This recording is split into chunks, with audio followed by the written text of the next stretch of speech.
Hello, everybody. I hope you can all hear me okay. It's 2 o'clock, so we better start. If anybody has any problems, let me know. I'm just seeing that there are people saying that they couldn't hear anything. That's because I had myself muted until 2. So hopefully we've got sound coming through now. All good?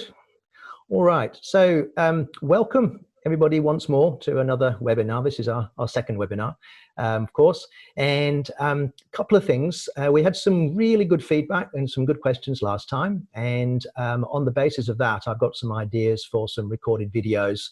I'm going to do something on auto bracketing, merging together the images, and black and white conversions as well, at least that. I'm going to go through the questions that we get today, and that feedback is really, really valuable, so thank you. When you are doing questions, please use, or asking questions, please use the Q&A. Rather than the chat. The chat's really just for fun, and if you have problems, you can send a message to somebody on the panel directly. I don't really monitor the chat directly because I've obviously got things to say. I have Ryan and Janelle doing that for me, and they can attract my attention necessary. But the Q&A is a bit more formal, and also when you do use the Q&A, we'll answer the questions afterwards, and if you can just make a note of the picture that we were at when you the question was raised in your mind, then we know how to go back. So today is another general discussion. I thought I'd start with some general thoughts. Last time was about my work. This time is really more about other people's work. This is a talk I've done before, and those of you who've been to my workshops quite a few years ago now, actually, with Fletcher, I used to start with a very similar discussion about landscape photography and what is a landscape photograph. So this is a general talk, non-specific, non-technical. It's just about what makes the picture work, why we think it's a good picture, and also inspiration and for your own thought processes when we eventually get out to do some more landscape photography. Next week, we're going to change the format completely for the next 2 episodes. In fact, I'm going to do a live interview with Fletcher next Friday, who's a very new Leica family member, having just invested in a full SL2 outfit, and he's dying to let everybody about it. So we'll be sharing his pictures and his commentary, and we're going to try and do that with live questions. So when somebody asks a question, we'll be able to say, okay, John, and we can even put you on the audio. We'll see how that works. And then after that, so Friday week, I'm going to do much the same thing with Jesse Marlowe. So we're going to go from landscape photography now to landscape photography next week, and then on to street photography the week after that. And then after that, well, I'm making this up as I go along. We have a plan, but it keeps changing and so on. Now, I'm hoping that this isn't too laggy on the sound. I do apologize. We're having issues with internet connections and bandwidth and so on. I've spent most of the morning trying to get it in sync. I can fix the recording easily enough, but there's so many variables. Where I live doesn't have particularly good internet, so I'm having to do a few workarounds. So apologies in advance if it's a little bit out of sync with my lips. So once we go to presentation, you can't really see my lips move anyway, so it should be okay. All right, so, there was one other thing. I noticed when we were doing a trial run that I think when you start the presentation, your screen may go to full screen. This is really a bit brutal for the look of the video because it's only 720p video, which is sort of low-end HD. There are options at the top of the screen, I believe, for your screen display. And if you put it on either 100% or 50% and not full screen, so turn off full screen view, you'll see it form in a nice, neat little window, and it'll all look really nice. So that will help a lot, we noticed. For those of you interested in the background, we're streaming this now on Leica SL. Last time I did it on my phone, can you believe? I didn't want to let on at the time. And we're running it through some slightly more sophisticated hardware. So anyway, enough of that. Let's get to the talk. So this, again, is a talk I've done before, and it's meant to be for general interest, as opposed to, I don't know, I don't want to get too technical and so on, but here's an inspirational image. And you may look at this picture and go, what on earth am I looking at here? Now, those of you who've seen this talk before will get this one, but this is one of the very, very first genuine landscape photographs taken back in I'll have to look at the screen coming up. There we go. 1904 by one of the more famous photographers of the 20th century, Edward Steichen. Up until this point, and obviously photography had been around since 1827, up until this point, photographs were mostly of people, portraits or people in situ. There were lots of very complicated pictures shot, lots of composites done, lots of what we would now call photoshopping was done, but very, very few people turned their cameras towards just the scenery and the light, the quality of the light in the landscape. And this is considered to be one of the very earliest photographs that fulfills that sort of function. And it's the moonlight over a pond, Edward Steichen. But here's the thing. It's really valuable print, this one. So there's money in landscape photography on some level. I mean, there are still people, doing landscape photography with galleries and selling prints and making a living out of it. Not so many as there may have been, but still. You've also got Andreas Gursky doing landscape photography. Some of his prints were sold $6 million plus. So quite interesting. So there we go. Just starting off. So what is a landscape photograph? It's basically a location that's seen from another location. I know this sounds extremely simplistic, but let's just drill down into exactly what a landscape photograph is, okay? Because it covers many, many genres. It's not just beautiful landscapes, as we'll see in a minute. So I'm here looking over there and I'm sharing with you what I see. So it's almost like a witnessing thing. I'm in a place, I'm capturing the scene in front of me, and I'm then going to share with you what it is that I saw. So that to me is what a landscape picture really is. And of course, the landscape can cover many different photographic genres. It's, here we go, let's look at some. So traditional landscape photography, this is the stuff that you would more associate with landscape photography. And let's start with this picture here. And I just noticed that my text at the bottom is not quite centered. That's going to really bug me later on, so never mind. Everybody knows Ansel Adams, or if you don't know Ansel Adams, I suggest that as soon as you finish this webinar, you dash off onto the internet and you Google his work, because he is considered to be one of the grandfathers, if you like, of this genre, this sublime landscape, the epic landscape, based obviously in the western coast of the United States. This is Yosemite. In the distance, you can see Half Dome. To the right, there's a waterfall, Bridal Veil Falls. The snow's falling, the clouds are clearing. This picture is called Clearing Storm. And this is actually one of the pictures that inspired me very, very early on in my photographic career. I've got this hanging on the wall above my desk as we speak in my office. Not an original print. I would love to have one of those, but it's actually a very nice poster. So I think prints like this sell for hundreds of thousands of dollars, if you can even buy them. Anyway, the reason I put this one in is because this is what most people associate with the classic landscape. It's got drama, it's got composition, it's got balance, everything's going on in this picture. But more importantly, it's of an era. You may go, well, I've seen endless pictures like this. That's because people are currently taking endless pictures like this. But back in the day when this was taken, nobody was doing this stuff. Nobody was really taking that approach of the landscape as a piece of art in itself, about being in the right place at the right time with the right light. So we will take pictures like this a little bit for granted, but it's just a good starting point for this talk. So Joseph Holmes is another photographer. Now he's a contemporary photographer. Very, very similar picture. I've chosen it deliberately. It's a different mood, okay? It's taken from a very similar spot. As you can see, if I go back, you'll see Bridal Veil Falls on the right, Half Dome in the distance. This is taken slightly wider, but there is a little car park where the photographer has stood in this particular case, which if you've ever been to Yosemite, you almost certainly will have gone and stood there. And I'm expecting to see 3 holes in the ground where everybody's tripod legs are sitting. But it's just to give you an idea that people are still chasing the sublime landscape, and the sublime landscape in all of its majesty is a sight to behold, and we're all interested in that. Here's a great quote. Now, Ansel Adams not only was a great photographer, but also he was a very quotable person. And if you Google Ansel Adams quotes, you'll find pages and pages of really good, pithy, to the point quotes. And always love this one. Landscape photography is the supreme test of the photographer and often the supreme disappointment. And I interpret this really in terms of landscape photography is easy, but it's actually really difficult to do it well. I mean, you can walk out the front door right now, don't go too far, and take a photograph, and it will be a landscape picture, but is it any good? So to do landscape photography at a really high level is very difficult. And there's a lot of people out there right now doing, well, there would be if we didn't have this virus going around, but there are a lot of people at the moment doing astonishingly good landscape photography.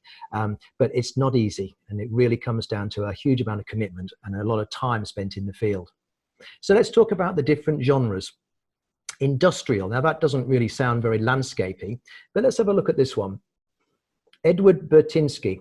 Again, a name well worth looking up because he applies the whole landscape composition drama approach to industrial scenes. He's known for his series of pictures on water, his pictures of the colossal factories around the world and large numbers of people working in these big factories, big hydroelectric dams in China. In fact, I've got a picture of one of those coming up, I think.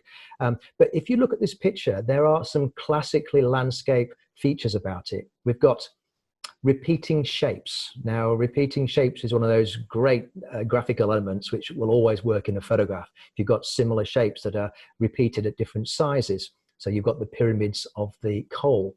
You've got very, very strong leading lines. And with a wide angle lens, you can exaggerate that so that all those lines converge on the pyramid in the middle. And even the lines themselves actually make a pyramid. If you look at the center, if I can just move my mouse into the picture, there's a pyramid here, basically, there, and there. Plus, of course, all the ones at the back. And the other thing to notice is, can you see how from here to here, there's a haze that gets bluer, lighter, and less contrasty. And then to these chimney stacks here, even lighter and less contrasty. This is classic aerial perspective. And your eye interprets this as distance, because that's what happens in the real world. So anything that's lighter and bluer and a little bit less contrasty will be seen as being further away. And sometimes when you're preparing your images, it's worth just emphasizing that a little bit. I'm not saying go too far, but just a little bit. A pile of tires. Who would have thought this could be really a good landscape photograph?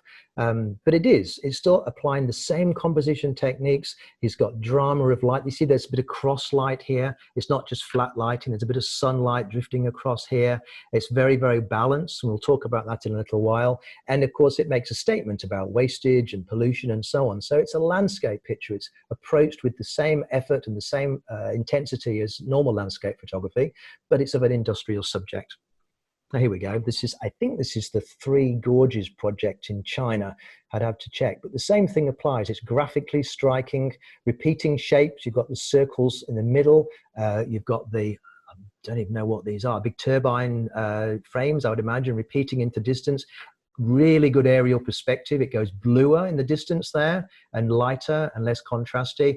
Very strong leading lines. I mean, all of the elements in this shot are really strongly depicted. So he's looking for images and framing the images that really bring home this depth, this aerial perspective, the drama. And of course, and it's probably very difficult to see, but there are some people, I think, really tiny. And it's when you see the people and the size of these cranes that you actually, the scale shifts. It goes from, okay, that's big, to, oh my goodness, that's really, really big. And one thing as a little digression is, if you are taking a landscape picture and you can not hide exactly, but if you've got a tiny little figure somewhere in that shot that's not terribly obvious, that somebody would have to discover when they look at the picture, you can often play around with the scale. And you, like, there's a picture I showed last week of a glacier. This is the last picture I showed, with a little tiny zodiac against it.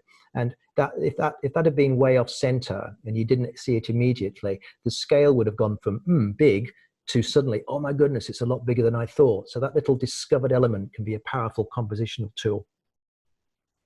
Then, of course, you've got abstracts. Now, there's a little, I'm not a poet, I'm going to quote from William Blake here, but what we've got here is the idea that small things can be considered part of a whole.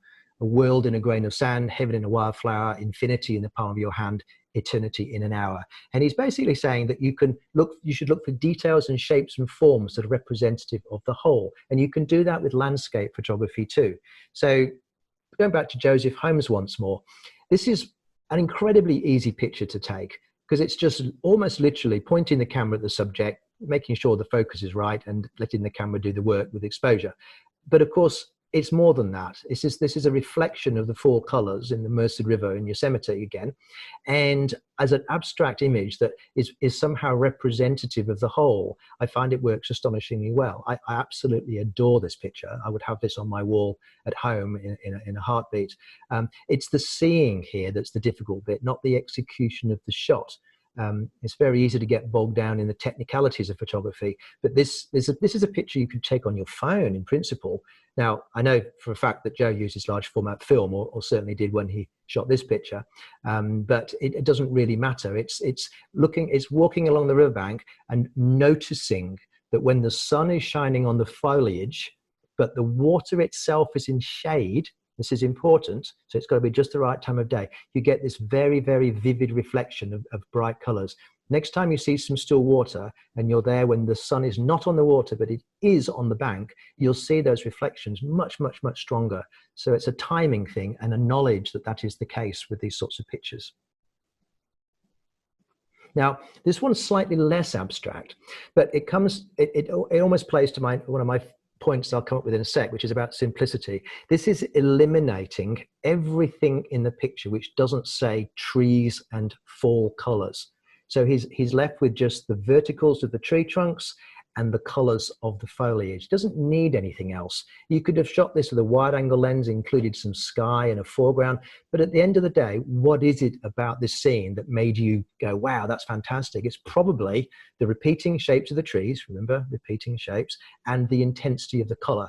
So you've got drama from the color, you've got repeating shapes in a pattern, and you've got a very, very simple image. So that ticks 3 big boxes for me. And again, I think it's a very strong picture. Check out Joe Holmes's work. You'll be very impressed. Very classical. It's not out there creative. It's just extremely solid classical work. Michael Fatali is another photographer who used to shoot a lot of large format film. Now, this is a tricky one because I used to ask the question, is this picture the right color or not? And again, I'll answer my own question. The answer is maybe, because this is actually white sand, but of course it's blue. And the white of the sand on the edge, that S-shaped edge, is yellow. So what's going on here?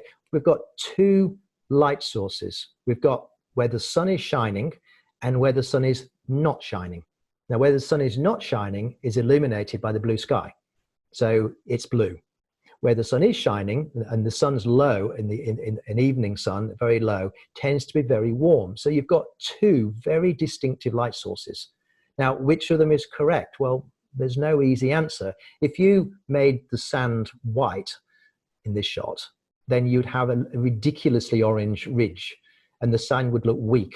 If you made the ridge itself white, the sand would be ridiculously blue. So you can only have one color balance for a photograph, and you've got to pick one or the other, or in this case, both. So what Michael has done here is he's played with the fact that film, in this particular case, only has one white balance, but with 2 light sources with different color light, you get this sort of result. And I find this works just fine. It's not a mistake. It's very deliberately done. And also remember that the most appealing color contrast of all is blue-orange. Cold, warm, emotional colors. It's the strongest one of all. And you get it in nature a lot. As the sun goes down, the shadows stay blue, the sunlit areas stay orange, and you get this lovely contrast. One of the reasons that you get that lovely, that the evening light is so appealing, it's this orange-blue combination. Now, this one may take a little moment to actually interpret. This also I have on my wall at home in a frame, a poster. Yann Arthus-Bertrand is a French photographer who is mostly known for his aerial work, very prolific. And this is a burnt tree that's fallen over and burned in situ, and it's looking straight down from a helicopter. I think it's in Africa. And what you've got is 3 vertical divisions in the picture. So there's your rule of thirds, which we'll come back to in a sec. You've got the tree itself, which is obviously just a silhouette. So there's an implied drama there. We didn't see the fire, or more likely a lightning strike, but it's implied. So you've got classic composition, you've got drama, you've got a monochrome image. There's very little color in this one. It also takes a moment to work out what it is. And that's one of the great things about abstracts. They need to be abstract enough to be interesting, but not so abstract that they make no sense whatsoever and you have no idea what you're looking at. There's a fine line that you walk. And the great thing about abstracts as well is that when, let's say you go out for a walk in a forest and you are looking for small things, there's a very strong chance that what you see on that day will never have been seen by anybody else ever and never photographed. So when you do abstract pictures in well photographed areas, there's a good chance that you're going to get a unique picture as opposed to the classic picture that everybody's taken of that well-known place. So always keep your eyes open, down, up, behind you as you're looking around, and you'll be amazed what you find sometimes. Yann Arthus-Bertrand again. This comes back to what I was saying before about having things in surprising places. The obvious place for these camels would be probably, let me see, get my mouse across here, somewhere here, off center, somewhere in here. I'd probably up here, maybe with the shadows below them, but by hiding them at the bottom of the frame, he's put them in a slightly odd place. And your first impression of this may be sand on the beach, small ripples, maybe a few feet apart, or even a small sand dune. And then you see the camels and your scale shifts dramatically. So he's cleverly framed this to make it not quite as obvious at first glance what you're looking at. And you get that little frisson of drama and surprise. Just as a bit of a art history thing, there's a guy called what's his first name, Gombrich anyway, and he's an art critic, and he had this expression called the beholder's share. And what that means is you as the viewer, if you have to work a little bit to interpret a picture, when you get it, it's good, you feel good. So a certain composition can actually set up the viewer to find out something for himself or herself, and then they go, oh, I see, and then they enjoy that. And he called that the beholder's share, and you'll often see that in more sophisticated photographs. It's quite hard to pull off, but just bear it in mind. Now, Murray Fredericks, an Australian photographer, he spent, let me forget this right, I interviewed him once for one of my magazines back in the day, and I think he visited the center of Lake Eyre 14 times to camp on his own, right in the middle, for 2 or 3 weeks at a time. And his concept was photographing the light, nothing else, because in the middle of Lake Eyre, and it's almost unique around the world, there is nothing on the horizon except a straight line. So you've got this flat horizon, 360 degrees, and he would just sit and camp and wait for the light and photograph that. He went there when there was some rain sometimes, and other times he had those salt patterns on the surface that made those circles and so on. And it's an astonishing body of work. I've seen the original prints of this, and they were all shot on like 10:8 film or some large format film, and they're absolutely astonishing, but they're so abstract. But the thing is, they're 100% real and accurate. That picture that on the screen now is exactly what he saw and captured. There's no tricks, it's what the film recorded at the time. It's purely being there, capturing what he saw at the time. To me, this is a very, very pure photograph. Again, I'd hang this on my wall. You may notice a lot of these pictures, I say I would hang this on my wall. Well, I'm enjoying talking about them, so why not? Wedding photography, well, there's a thing, okay. Marcus Bell, some of you may know him. He's one of my compatriots up in Brisbane. He made quite a name for himself in the last decade, photographing wedding couples, but in a landscape. He's a very talented landscape photographer himself, but he also was able to add this extra dimension to his marketing, because these pictures sell just as well, if not more, so I'm pointing the wrong way, these pictures sell to hang on the wall, probably more than just the people involved in the wedding. So you've got a classic landscape picture, but you happen to be the one in the picture, which is great. There's another one here with a, not quite sure what's going on in this story, but you've got that classic sublime landscape that Marcus has managed to include the wedding couple in it. And this is difficult because you've got to get the wedding couple there, you've got to get the car there, the lights got to be interesting. And he made this into, he almost owned this genre for quite a few years. And then a lot of other people picked it up, and you'll see it in some of the better wedding photographers' styles. Oh dear, that's no good. Sorry about that. Oh. Simplicity. Jeepers. Technical point, Keynote doesn't work with webinars. You have to use PowerPoint. And if you export things from Keynote to PowerPoint, sometimes it mucks up the formatting. So simplicity, there we go. Let's get rid of that embarrassing little gaff over there. How difficult it is to be simple, Vincent van Gogh. And this is true. Simplicity will be one of the best things you can do in your photographs, is to eliminate everything that doesn't help the shot. There'll be something that made you take that picture. And if you can ask yourself, when you stop, get your camera out, what is it exactly that made me stop and get my camera out? You'll find it a very, very hard question to answer. And if you can answer it, honestly, you'll find that there's a certain thing. And if you can drill down onto that one thing and simplify, eliminate all the other things from the shot, be very clear, you'll find that it's a stronger image for it. Here's another inspirational photographer, Wolfe. He's a contemporary photographer. You'll probably come across his name before. He is very good at simplifying pictures. And this is the Himalayas and a full moon. It's I Trust Art. This is a genuine shot, single frame, without a composite moon or anything, just taken with a very long lens. And if you think about standing on a mountaintop in the Himalayas, I've never been there. One day I hope to. You'll be overwhelmed by the scale and all of the mountains and so on.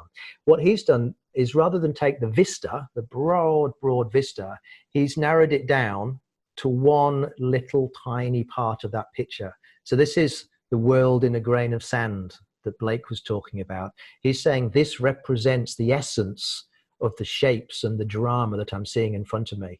And on that basis, this is a very strong picture. Now, I'm sure Art would have taken all the other pictures too. I mean, you don't just take one picture, but this one works for me probably more than any of the other ones. And I came across this one recently of his work. This is a temple taken against an enormous rocky backdrop. And look at the light. This is taken after dusk when you've got that blue hour. So the light is only from the dark blue sky, but the temple itself is illuminated by floodlights, which will be much warmer. And of course, it's gold. So here's your absolute classic orange-blue color contrast. And there's no scale here. You've got to look very closely at the original of this shot to see there's a staircase in here somewhere. And it's the whole thing's probably 60 or 70 feet high. It's not huge, but it's not small by any stretch of the imagination. And you've got this amazing sense of drama, like, what is that big rock behind it? I think this is very cleverly seen. And also, just look where he's placed it in the frame. I'll come back to that in a sec, but he's placed it off center and low, and it's really the only place it could be. I would argue that he could have put it here, but by reframing it, we don't know what's out of frame here. It may be that there's something which destroys the simplicity of this picture, but this is so simple. He's eliminated everything that's distracting and just honed in on the bare essence of it. Wolfe again. I have been to this place, and this is a difficult place to photograph like this because, first of all, they don't allow you to stay overnight anymore, and you need to be there for many, many hours during the night to get these sorts of shots.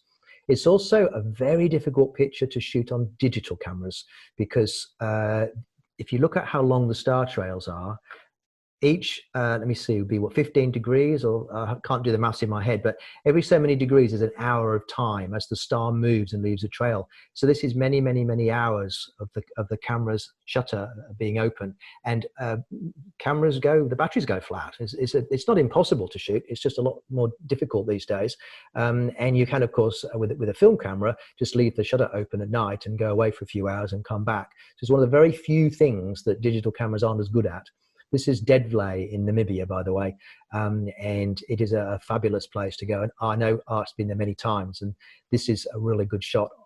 That's a little bit different to the ordinary ones, but think about it. Totally simple. 2 dead trees, the sand dunes and the stars, nothing distracting, nothing at all. Very clever. Another one of arts. This just comes down to the trees and the light and the shadows that the tree casting into the early morning mist, taken from a higher vantage point. And I'll have a bit to say about vantage points in a sec when we get to the rest of it. But again, simple, nothing distracting, just the shapes, just the color, nothing more. And it's that orange color again. Now, this is a fairly boring picture of mine.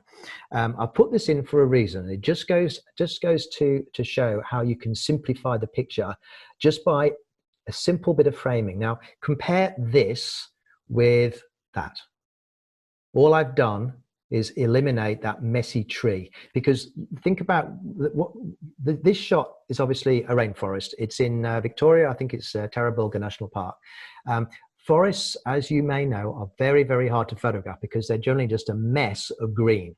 To find some sort of structure there to photograph is really difficult. It's usually a river, a waterfall, or in this case, it's that one tree fern that just stands out nicely against the trees. Plus, of course, the repeating shapes of the trees. So there's the essence of it. And what I'm having to do here is eliminate anything that's not helping. And those trees on the left just are not helping. So all I've done is frame them out, and the picture immediately jumps to something that looks a lot more organized. You know, at the end of the day, that's what composition is. It's organizing the elements in your picture in such a way that it looks pleasing. Now, you can't go and move trees, but what you can do is change your perspective. You can move left or right or up or down to change the way things are arranged in the frame. And obviously you can change the framing and your angle of view. And those are your tools. And you can use those tools to organize your picture in a pleasing manner. So that's from that mess to that simplified. So just as simple as that. Oh dear, sorry about that. Okay, drama. Let's just talk about drama. Here's another one of my boring pictures. This is a snapshot that you wouldn't even use for a postcard. It merely proves that I was at Cradle Mountain on this particular day. Now, one could argue it's dramatic because you don't get many sunny days at Cradle Mountain, but it's just a snapshot with no particular interest in it at all. I put that picture in here because when you do find some drama, you find it's a totally different picture. This is taken on the same trip, the following day, by going early. And if anyone's been to Cradle Mountain and Dovelate, they'll probably recognize these rocks. They are a couple of 100 yards to the left as you look at this picture, maybe 100 yards, and you can get nice and down and low, and that's Cradle Mountain in the distance. And just as the sun is rising, or is it going down? Hang on, going north. Can't remember exactly the orientation of this picture, but it's that glimpse of sunlight, that red burst onto the mountain peak. Everything else is cool and blue, and you've got the repeating shapes of the rocks and the distant mountains. So boring, no drama, much more drama in this picture. Again, one of my pictures from Yosemite, struggling hard to make something out of the most amazing photograph that I've ever seen, which is of course Ansel Adams' pictures. This is me in exactly the same place at dawn, and the light was just meh. The waterfall, I was there way late in the year. Bridal Veils Fall is right there. It's dried up. Half Dome is over here. I've got a little bit of color in the sky, but really it's a nice picture that, you know, I enjoyed being there. The picture is never anything I'm going to sell or hang on the wall, especially when you compare it to this. Now, the reason I've come back to this picture is because there is this feeling in landscape photography that the camera should be able to capture the essence of the whole scene in a single capture, and you shouldn't be really doing much post-production work to it. Well, a lot of you will probably be chuckling to yourselves at this point. Let me just show you this. You may not have seen this version of the picture before. This is a straight print from the original negative, okay? Not really as dramatic, is it? Now, that's because the film captures the light in a certain way, in one way only, but your eye doesn't really experience the light the same way. Ansel Adams would have been much, much more aware of the drama in that sky. But unless he shot the picture at a darker exposure, the film is not capable of really capturing that drama in the sky, unless, of course, you sacrifice this, make it go darker, so this goes darker. So, well, back in the day, it was called dodging and burning. And that's what the result was. So he's darkened the sky and he's emphasized the bits in the picture which he thinks are important. And his aim here is not to deceive you. It's to try and put back into the fairly bland capture, that's the single capture, put back the drama that was actually there at the time. So those clouds are completely real. The waterfall's completely real. Everything's completely real. But it's the relationship of the tones that he has polished to put back the drama that he experienced at the time. And this is a fine line that you walk as a photographer, the plausibility of this. And I'll be discussing this with Mr. Fletcher next week, because he does all sorts of things with pictures. Some of them are like this, straightforward, some of them not so much, and there's a continuum between the two. And he and I have discussed this over the years, and we'll share our thoughts on the subject with you next week. Point of view: don't get locked into the tripod height shot. Okay, this is not meant to be a picture that I would ever publish or use. This is a test picture. I used to shoot pictures for my old gallery on large format film, 4x5 film. Now, it's a clumsy camera to use. It takes a lot of time. So I would shoot just snapshots on an old digital camera, just literally handheld, to see if there was something worthy for me going to all the trouble of setting my camera up. And I came across these goanna tracks on a sand dune near Windora in Western Queensland. I thought, there's something here that's well worth it. So I'm going to come back, because what you've got here is a contrast of blue and orange. Yeah, that's great. You've got this salt pan here is a bit distracting. It's not the essence, is it? The blue of the sky and the sand dunes and the red of the sand dunes, and the drama is the fact that there's a goanna has been passing here. So what I did was I waited a little bit, but this is not an evening picture, the one I'm going to show you. This is taken within an hour, and all I've done is change the viewpoint. Now, I've dropped right the way down to the floor. I've angled, so I'm maybe a foot off the ground here. I've angled my camera down, obviously, to frame it like this. But I'm looking up a sand dune, okay? I'm looking up towards the blue sky. I'm not looking at 90 degrees towards the blue sky like this. Oops, there. You'll see how wishy-washy that blue is. That's because I'm looking through atmosphere to the blue sky. But when you look up to the sky, it's a lot bluer. And this is real blue. This is not polarized.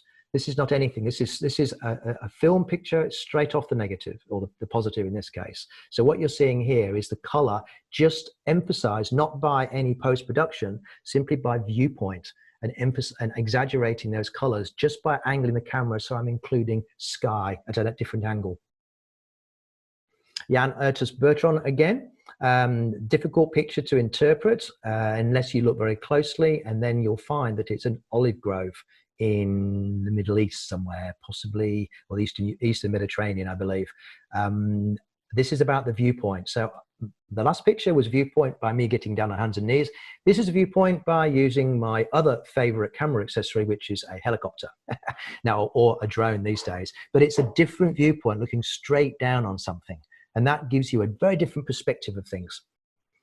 Going back to a boring test picture, this is again a picture I took just to see what the potential was. Now, this is Hancock Gorge in Carragini, which is in the Pilbara.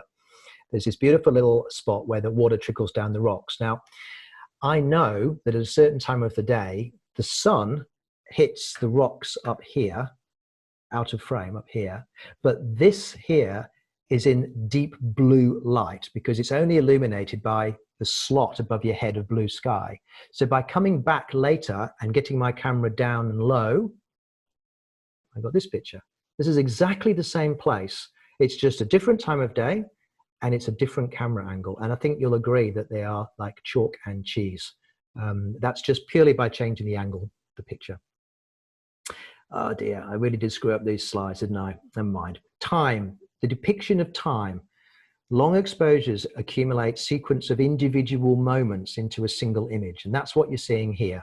This is your classic long exposure, which is 120 seconds in this case, using a strong ND filter. So each moment of time is captured over a long period of time, and lots of things that move will then become lines, or lots of things that move around randomly, like the sea, becomes an accumulation of image, which gives it that misty look, because it's an accumulation of individual spots, if you like, that give it that misty look. And you can see the clouds have like moved out in this direction, and it gives it a bit of drama. And I've left the little, what do you call it, navigation mark in the water too, just to give it some contrast of color, the red against the blue. Obviously, waterfalls, when you do a long exposure, the water accumulates into a series of lines, not dots, and you get that lovely feathery look. Some people don't like this. Some people do like this. Some people say the water doesn't look like that. Well, it does to the camera. The camera is seeing things that you actually don't normally see with the naked eye, which I think is a great thing. So one of Christian's pictures, you can see, and this is the reason I like this, is because the shutter speed he's chosen is neither too short nor too long. Shorter, the water will be frozen. Longer, there will be too much blur. There's just enough capture, just enough sharpness here to show you that sense of water just sucking around the rocks here. And there's a bit of a wave popping up here. So it's got that very, very nice balance of movement, but also sharp. And this comes down to shutter speed. I don't know what was used. I'll ask him next week. Something around 1/4 of a second, maybe 1/2 a second, might have been 1 second. And you often shoot these pictures quite randomly, not so much randomly, but you're at different shutter speeds, and then you pick the one where the water looks the best. And back to Murray Fredericks again, a lot like that Art Wolfe picture, center of Lake Eyre, no light pollution. There's the stars wheeling overhead over let me have a look, somewhere around 5 hours, I'm guessing, because 1/4 of a turn would be 6 hours, wouldn't it? So it's slightly less than that. Again, shot on large format film. I'm going to skip those slides that I messed up. Okay, balance, last thing. Let's talk about balance. Pictures look best when they have some sort of overall balance to them. They don't look as though they're sort of too heavy on one side or too heavy on the other side. This is Ansel Adams' classic half dome moon picture.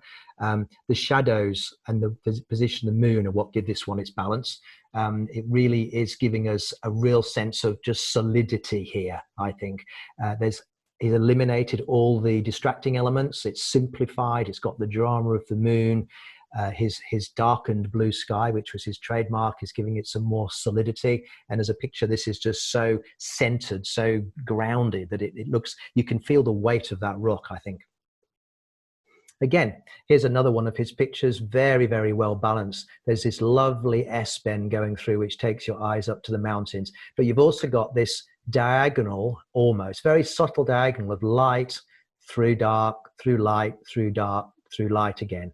And this diagonal, which is also strong, is a little less impressive or a little less distracting. So you've got this classic sense of the pathway leading you to the light. So again, a very well balanced picture. If you imagine framing this picture in a different way, what would you do?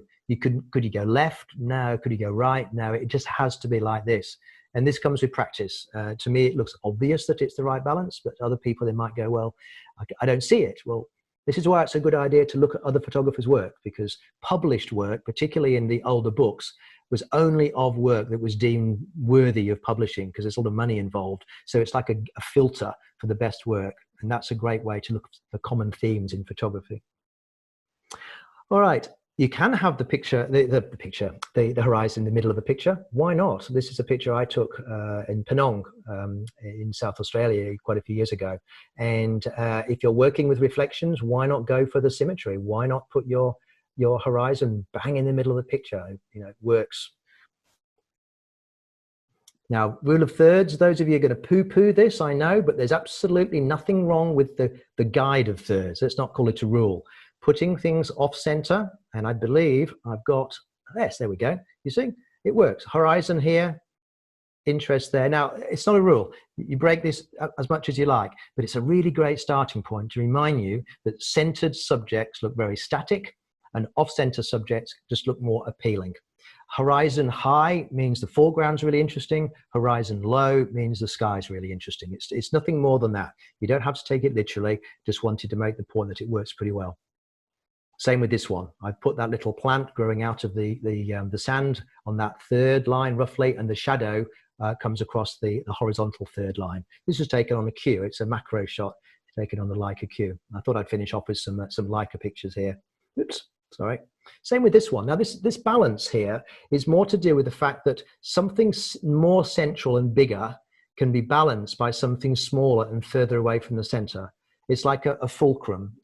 A small weight a long way off the pivot point can be as can balance a heavy weight close to the fulcrum, and it works visually as well. There's not a particularly strong example of it, but I'm hoping you get the point. So something large and off center to the right can be balanced visually by something small and quite a long way off to the left. Now, this is horizon low. This is all about the drama of the sky. The little figure is something that you'll discover after a moment, but this is all about the drama of the sky. The foreground below the water is just black, dark sand, no interest whatsoever. So framing the horizon low means that I'm saying to you, check out that sky, it's astonishing. Now, I'm going to finish with a couple of Ansel Adams, or one Ansel Adams quote. There is nothing worse than a sharp image of a physical concept. And what he means by that is don't get too distracted by the technical stuff, okay? Get the shot. A dramatic, amazing photograph will always transcend its sharpness or its technical ability. Great if you get both, but always go for the shot, the impact of the shot over the technical nature of the picture. Nothing worse than the sharp picture of a fuzzy concept. But I'll leave you with, well, one more comment, just for laughs. Edward Weston, a very good friend of Ansel Adams, he was a studio photographer. He wanted control. He hated the idea of lack of control outdoors. Anything more than 500 yards from the car just isn't photogenic. I think that's really cool. And I'm going to leave you the most impressive landscape photograph ever shot in the history of humankind. That's a hell of a claim. Ta-da! And it's not even of the Earth. This is astonishing. Apollo 12, was it? I can't remember. I'm going to leave you that one as the most amazing picture ever taken in the history of humankind. So thank you very much, everybody. And we can now go to some questions if anybody's got anything. It's going to come back to me. Hi, back again. Okay, Ryan, do you want to unmute yourself? Well, hello. Yeah. Okay. So I was a little bit longer than I wanted to go there. I think, what was that? Oh, 46 minutes. That's not too bad. So I hope you all found that interesting. Like I said, I didn't want to go technical on you. I just wanted to get the thought processes going and stir up the creative juices. So what questions have we got, Ryan? Okay, I'll get to those. If anyone wants to add any, please do add them in the Q&A area rather than the chat for now, if you can. So we'll start with Eric had a question. Is it valid to present images in portrait frame viewpoint? Absolutely, yeah. I mean, I've only really put horizontal pictures in these presentations because they just look bigger on the screen. I'm not sure if that's what the question is really referring to, but I've just chosen them because they look better. All the screens we use are 16:9 format, and they just, it's a shame, but vertical pictures just don't look as good. But in terms of prints or books or anything like that, absolutely vertical's fine. Good, okay. Now, Yossi's asked a question about, and I believe is an M shooter. So what's the best M Leica lens for landscape? Well, if you ask a carpenter what's the best hammer, he'll say 4 watt. And that's really the only way to answer that. I've taken successful pictures with telephoto lenses, standard lenses, wide angle lenses. A lot depends on what you're trying to achieve.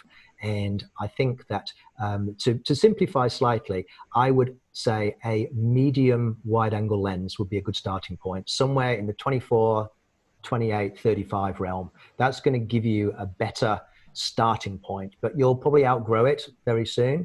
I've got an 18 I use a lot, which is super wide, but then I've got the 24-90 on the SL, which I use a lot because I can frame it just how I want it. And then I've got some pictures I've taken on 300 or 400 millimeter lenses. So I suggest you buy a lot of lenses off us because that will absolutely solve your problem. Thank you, Nick. I was just going to put my salesman's hat on and that the best thing to do is just to buy them all. But absolutely, no, a slightly wide angle lens will be a really good starting point. Yeah, true. Now, John's asked, in terms of the rule of thirds, have you noticed whether cultures that read from right to left place focal points in the right quadrant rather than the left? And his thoughts are that he thinks in the West we tend to go to the left side. Yeah. Look, I can't give you a straight answer on that one, but I do know that there is a sense of perspective that's very different in certain Eastern cultures. Like you look at those Chinese landscape pictures that are the vertical scrolls, and they've got the receding layers of the hills, those those karst domes that they get around oh, I can't remember the name of the place. And it's almost a double perspective. The buildings seem to be painted in the normal perspective, but the landscape's not. So there's definitely different sensibilities when it comes to perspective. When it comes to that left-right thing, I do know that in the West, we see the strongest diagonal is top left to bottom right, because we tend to start at the top of the page on the left. I'm told that with cultures that write the opposite way around, the opposite dimension, the opposite diagonal would be stronger, but I'm not sure. It'd be definitely worth something reading around that one. So yeah, sorry, I can't give you a definitive answer. Okay, good. Now Timothy's asked, how do you spell the surname of the photographer featured after Joseph Holmes in the abstract section? It was Michael Fatali, Fatali, Fatali. All right. I'm not sure if he's around anymore, because he did get himself into trouble once. If you look him up, you'll probably see a lot more references to the prosecution that was done on him by the national park people, because he tried to illuminate a rock arch in one of the national parks by burning some logs and made a dirty, great big black stain on the rocks. And I don't know what he was thinking, and he just got pilloried for it. And he's more notorious for that now, unfortunately, but his work is absolutely astonishing.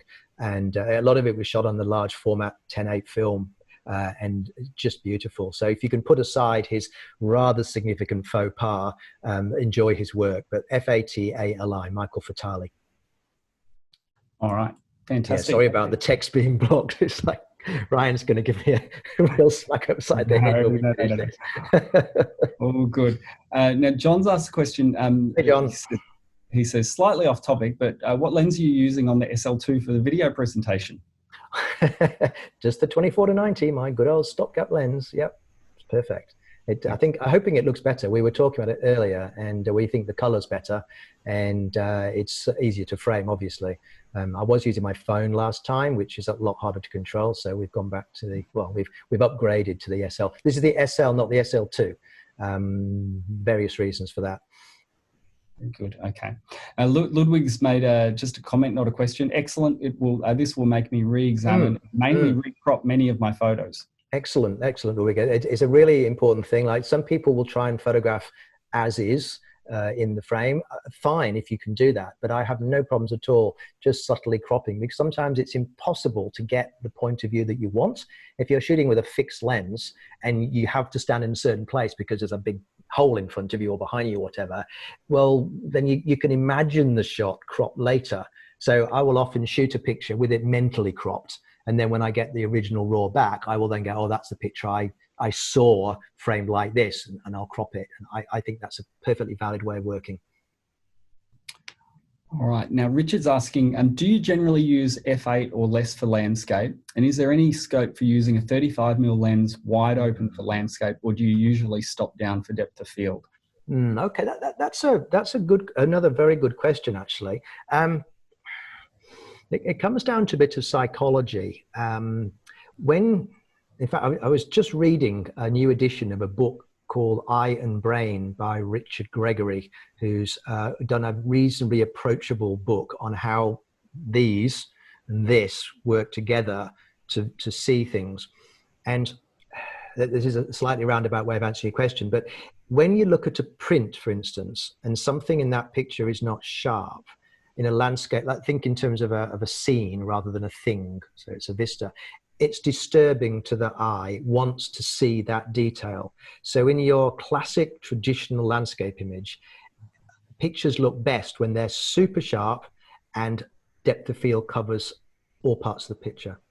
I've never seen a classic landscape picture using limited depth of field that works as a classic landscape picture. It might be an abstract landscape picture, but as a vista picture, it's very hard to use limited depth of field, and it's somehow unsatisfying. So I'm generally using f8, f11 to get my images sharp. And I will also, and this is something I will do a video about in due course, I also do focus stacking sometimes, which is taking 2 or 3 pictures at different focus points and using f5.6 or something, or f8, but I can get absolutely front to back sharp by taking 2 or 3 pictures.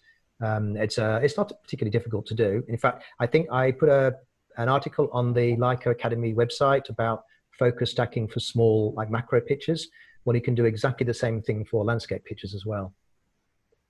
Okay, thanks, Nick. Now, Elizabeth wants to know if there's any specific issues to consider for black and white landscape photography. Only the issues that apply to black and white in general. What you're doing, of course, is throwing away the color, obviously. So your subject needs to be something that doesn't rely on color for its impact. Like that picture of the sand dune in the blue sky probably wouldn't work as well. Now, it'd be okay if it had dramatic clouds in the sky, because then it's the shapes of the ripples, not the red of the ripples, that's the important thing. So it's very much subject dependent. You need to have something that's completely based around shape, tone, and drama, but not color. Okay, if the color is like meh, there's no color there, or the color is just deemed by you not important, then black and white is a good way to work, a good way to look at the picture sometimes. Great. Now, Ian has a bit of a technical question. Says that he would like to know what your experience is with the Leica CL. He says he's considering returning to Leica after using the R system, and is considering a CL 11-23 and 55-135. Well, with a straight face, I will say, run, don't walk to the Leica store and go and buy one. It's a fabulous little camera. I've had that discussion. In fact, I can hear somebody bringing a CL into me. Here we go. We did this last week. There we go. I use this camera a lot, I have to say. Okay. Just checking the battery levels on the SL there. This is all good. I use this camera a lot for landscape work. 24 megapixels. This is the 18-56 on it here. I have the 11-23 as well, and the 55-135. And as a set, they cover from the equivalent of super wide to modest telephoto, and they're the sharpest lenses that almost money can buy. Obviously, within the Leica range, there's the there's the 55-135. Only tiny little lens. What is this one here? There's a macro. That's the macro lens. We'll leave that one aside for a minute. Super sharp, small, lightweight, and it's really not an expensive camera. If you're used to the R series, you will love this little camera. It's even got the sort of the Leica DNA, if you can see that. There, I can just shine the light reflecting on it. It's a pretty little camera. But I went as well. I did the launch talks for the camera when it first came out, and I'd already bought mine by then. So I was able to stand up and say, hey, I'm not just telling you this is a great camera because, you know, I'm here, you know, doing the presentation, but I've actually already gone and bought one. And that, I think, is the highest recommendation I can give it. It's astonishingly effective camera. So yeah, go and buy one. All right. Now, Michael asks, do you think that higher resolution is a benefit? Okay, that's a good question. Yes, for landscape work, not necessarily for other things. So for so many things like documentary work, it's about capturing the moment. So you need a camera that you can get the photograph, get it sharp and well exposed, and actually capture it. The amount of megapixels you bring to that subject are secondary to capturing the moment. But when you do have time, I would argue that you can never have too many megapixels. They just can't hurt. And in landscapes in particular, if you've got a nice big 30, 40, 50-inch print that you can approach closely and it's still razor sharp, that is a beautiful thing. And this is actually going back to Christian Fletcher again. This is how he's based his entire sort of workflow, is the pictures that you are astonishingly good because of the high resolution captures. And so I'm using the SL2 now with 47 megapixels, and we're getting a high res mode, I believe, in due course. And I've seen some samples of that, and it's unbelievably good. So yes, more megapixels are good, but not in preference to getting the picture taken in the first place. Okay. Excellent. Okay. Now, Charles would like to know, are you still shooting 4.5 or you're exclusively digital? No, I am not shooting 4.5. I've still got my 6x7 camera, which is a Mamiya 6x7, Mamiya RZ67, but I did actually sell my 4x5 camera many years ago to pay for my digital equipment. I kind of regret it now, and there's a part of me that thinks, oh, you know, maybe one day I'll go back and take film and black and white and all that. But so far, I haven't got round to that. So no, I don't shoot it anymore. Those are pictures that when I was going through my sort of classic landscape phase. I do a lot less landscape work now. It's part of my documentary work as opposed to a means to itself. Okay. John would like to know, are you a fan of HDR in landscape? And he comments that he can't say that he is. Yeah, look, we probably mean different things by HDR. If you mean that slightly cartoony look that you can get when you really crank all the sliders up to maximum, then I'm not a big fan either. But an exposure blend that's done to just allow the camera to capture wider tonal range, and then when you process it, you do it in such a way that nobody would notice, then I do that a lot. So I see no reason that you must capture a picture in a single frame, but I certainly don't like the exaggerated versions that you sometimes see. So if that's what you're referring to, then no, I'm not a big fan of that at all. Okay. A question from me, that picture of Ansel Adams where he sort of did a bit of dodging and burning, you're saying that's the sort of acceptable level from your point of view? Absolutely. Now, if you research Ansel Adams and look at his book publications, he did 4 books, a classic series of books. There's the print, the camera, the negative, the print, and Polaroid photography. So we can ignore the last one. But those 3 books just give you an idea of how technical black and white film photography can be. When you're shooting a single sheet of film, you can process that in extremely subtle ways to get the absolute maximum. There we go. Ta-da, that's one of them. If you can find these, if they're even in print, highly recommended, but they'll give you an idea of just how amazingly technical put that there, black and white photography can be. So really, hang on, here we go.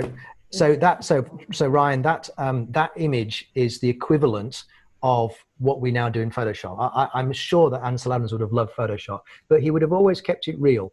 And I think this is the key point, is that you've got to keep it plausible. Your camera is capturing a single image, but only as one single exposure. Your eye just doesn't work like that. You really do need to add back in or press the buttons a bit harder with the drama. Like the sky needs to be just, it's not exaggerated, that's not the right word. It needs to be brought to the viewer's attention in a stronger way. And this is a consequence of the way digital cameras works. It's not a flaw, it's just the way they work. And you need to be aware of what the eye enjoys seeing and then put that back. That's why I call it sweetening or polishing, but not actually photoshopping or anything like that. Yeah, much in the same way when you take a picture on your phone or something of a moon, an amazing moon or something, but it never quite lives up to what you actually see. That's exactly right. You're trying to capture the experience in something which is essentially, well, if you make a print, a bunch of dots of ink on a piece of paper, it's not really going to be the same. So it's all interpretive or on a subtle level. And where you go with that is your own decision as an artist. And, you know, and some people do the most outrageous things and they can justify it through their the vision that they choose, and some people don't buy that, and some people, they go, well, that's awesome. It's so subjective, the whole thing. Yeah. Okay, now Anne's asked, what camera was used for the black and white half moon photo? That would be on Ansel Adams' large format 5x4 camera. I'm sure there's some pictures in these books here, but it's, you know, big bellows camera, film about so big, 7x5, 5x4 inches. So big film, difficult cameras to use, expensive. You only take you can only carry a few shots with you, so you don't waste the film. It's a whole different ball game. But all of Ansel Adams' pictures, his famous ones, I should say, were pretty much taken on that sort of camera. He did shoot a lot of stuff on roll film cameras as well later on, but most of it shot on the sheet film cameras, which would be either 4x5, 7x5, or 10x8. Okay. A couple more questions, I think, to go, and then we'll probably wrap up. But Mark's asked, for perspective, should we try and hide a person in the field of view more often? Okay, yep. I can see that question. I'm actually following along here. It depends on what you're trying to do. Some people refuse to have pictures of people in their pictures at all. They say that's not what they're aiming to do. Great, okay. Some people want a picture of a person and the scenery is secondary. It's called a selfie. And other people want to use the person as scale, okay, or as a graphic element. And I fit into that category. I really like shots where you've got a tiny figure somewhere in the photograph that when you find that figure, the scale snaps into perspective properly, okay? But I don't go chasing it. If they're there, I will go, that's fine. If they're not there, I'll go, that's fine too. So I don't think hiding them, look, it depends on what you're trying to achieve. You know, if the person's inappropriate to the shot, like you've got somebody stood right in front of you blocking the view, you might want to move somewhere else. But if that person just happens to be in just the right spot to actually help your picture, well, why not include them? Absolutely. Absolutely. Okay. So now Lloydie has asked, with competitions, are you penalised for cropping a photo to make it look good?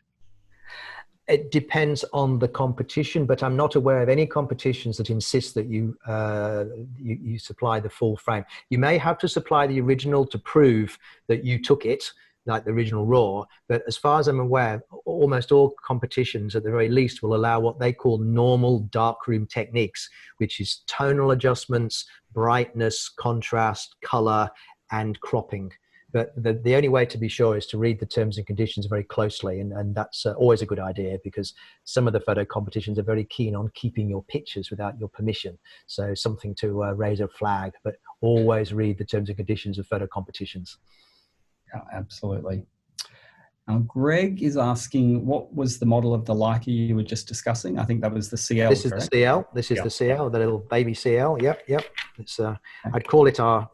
It's not really our entry level mod. It's our entry level into the full on Leica experience, isn't it? Really, it's a fabulous little machine. Okay, our Q&A section's been infiltrated by some of our Leica store team. Hello to them. They're just reminding us to let people know that the Leica stores are available at Chadstone, Sydney and Melbourne. So hello to the team there. Richard's asking, have you done much landscape with the Q2? No, because I don't own a Q2. I've got one on loan, and I took it to Antarctica with me, and I found that I was reaching for the SL2 in preference. It's just a more versatile camera. I used the Q2 because I felt I should, to see, because I hadn't used it much before, and I wanted to see what it's capable of. But it's exactly as you'd expect. The images are phenomenal. So I ended up using the SL2 in preference, more because I didn't want to carry more than one camera around at a time. So you would get, within the design parameters of the camera, which is a fixed 28, and then cropping down to different focal lengths equivalents. It's not the same as a different focal length, it's actually a crop. Then within those parameters, it's fantastic. But it doesn't quite compare to the full-on SL2 with a zoom lens, which is always 47 megapixels, whether you're at 90 mil zoomed in or whether you're at 24 mil lens, 24 mil zoomed out. So horses for courses. But of course, the SL2 is more expensive and it's a lot bigger, and the Q2 is tiny, and so on. So you pay your money, you take your choice, as they say. Okay, now Peter's question is, what is your favorite Leica lens to shoot into the light? Well, good. That's actually a very good question. There are subtleties between lenses when you're shooting straight into the light. They're all good at it because the coatings on all Leica lenses are absolutely state of the art, no question. I quite enjoy shooting with my 18mm Super Elmar M lens into the light, because you get the shadows of things as they come towards you are exaggerated, the diagonals, and they draw you into the shot very strongly. So I shoot with this 18 into the sun as almost one of my standard techniques. Zoom lenses by their nature are less good into the light, not in the sense of the picture looks terrible, they just don't really have any inflection. Like zoom lenses I consider as being functional, get it done, but they don't have a particular look to them, whereas the prime lenses are more of a of a very specific look, particularly when it comes to flare and so on, and they can be a bit more creative. So if you're going down that path of you wanting a look, your primes will often give you a more distinctive look, but your zooms are more useful, but they tend to be a little bit less stylish in the way they depict things, if that answers your question. But yeah, I don't have a favorite per se, but the fixed lenses will generally give you a more creative result if you're shooting straight into the light. Okay. Elizabeth's asked, any hints on post-processing for black and white shots, maybe books, etc., especially for Leica cameras? Not off the top of my head, but I do plan to do a little video that will be on the Academy website about converting to black and white from color in Lightroom or Photoshop. So that might be something you'd like to watch. There are lots of books out there. Off the top of my head, I couldn't, well, I mean, this sort of thing is really good, but it doesn't really apply to digital photography. It does apply to the thought process though. So, you know, black and white landscape pictures, they haven't changed since photography was invented. It's a monochrome version of a landscape. So that what works and what doesn't work hasn't changed in almost 200 years. So I think that any book about black and white will be interesting, particularly these ones. But yeah, when I've got this video up on the website, then it'll be in the newsletter and you can watch that. So that should happen in the next couple of weeks or so. Okay, thanks. I think about maybe two more left to go. Okay. Suzanne, hello Suzanne, has asked, if Ansel Adams was alive today, which Leica and lens would he be using? Oh, that's a really good question. I think he did use Leica cameras. I'm not sure. I'd have to look that up. Maybe. I mean, he was always after the best possible quality, so he always used the best that was available on the market at the time. I suspect he would be using the new S3, because it's 64 megapixels. The lenses are as good as, well, they're as good as it gets. It's weather sealed, and it's a slightly more traditional designer camera, which is a DSLR viewfinder rather than EVF. It slows you down a little bit. You could treat it more as you can use it as a point and shoot, which is a bit sacrilege, I suppose, but it's certainly the sort of camera that deserves putting on a tripod and carefully considering the shots. So I think that if Ansel Adams was alive today, he would definitely have an S3. Okay. Two more. So Rosalie, hello okay. Rosalie, I hope you're well. Nick, do you use any ND filters? Yes, I do. I have one, which is a 10-stop. It's the only filter I use with any regularity, and there was a picture I showed before of a seascape with a little red post sticking out the water. That would have definitely been taken with a 10-stop ND. So yes, absolutely, and highly recommended. Okay, now last one, I'll kind of join them together because Mirek and Ralph are asking questions about the sand dune image with the camels. Picture. Now Mirek in the chat really was sort of asking, do you think it was shot on a drone or a chopper or something like that? And Ralph was asking, what lens do you think was used? Okay, well, I can give you a clue. Definitely not a drone. Drones hadn't been invented when that was taken. Definitely a helicopter, or maybe a light aeroplane. But I know for a fact that Yann Arthus-Bertrand had his own helicopter. Now that's pretty awesome. So he had an AS-20 Squirrel, which is $2 or $3 million worth of chopper. So he tended to use that, and they would fly it to the places that he wanted to photograph, or he would rent locally. They had budgets. A lot of that stuff was shot in the 80s, and a lot of the publishers had really big budgets for those sorts of books back in those days. So, you know, spending $40, $50, $100,000 on helicopter time would be, you know, that's just what you needed to do. As far as gear is concerned, he shot a lot of his pictures on a 70-200 zoom, because you can flatten off the perspective and get that very graphic flat look. If you shoot wide angle, it's very, very hard to get that really flattened perspective. So high telephoto shot straight down was one of his signature styles. So I can't be more specific than that, but that's pretty close, but definitely not a drone. See, drones have those wide angle lenses. Really, really hard to get that flattened perspective. You're better off with a light aeroplane and a short telephoto zoom and get the pilot to fly a very steep bank and shoot straight down. You can't do that with the drone anywhere near as easily. And you can't go high enough either because it's illegal. Okay, that's pretty much it for questions. Okay. Thank you. All right, well, look, thank you so much, everybody. Thank you, Ryan, for moderating the questions. I'm really sorry about those slides. I normally do a lot better than that. It just caught me on the hop. So it's an evolving process, and we aim to do better each time. Now, next week, as I said before, we've got Christian Fletcher coming for a live interview. So join us for that. After him, we will do Jesse Marlowe. Two very different perspectives on photography. So we'll be sending out the invitations in the newsletter as normal. So same thing applies. I hope everybody managed to hear that okay. And I'll talk to you next week. So thank you very much, and we'll talk to you soon. Bye for now.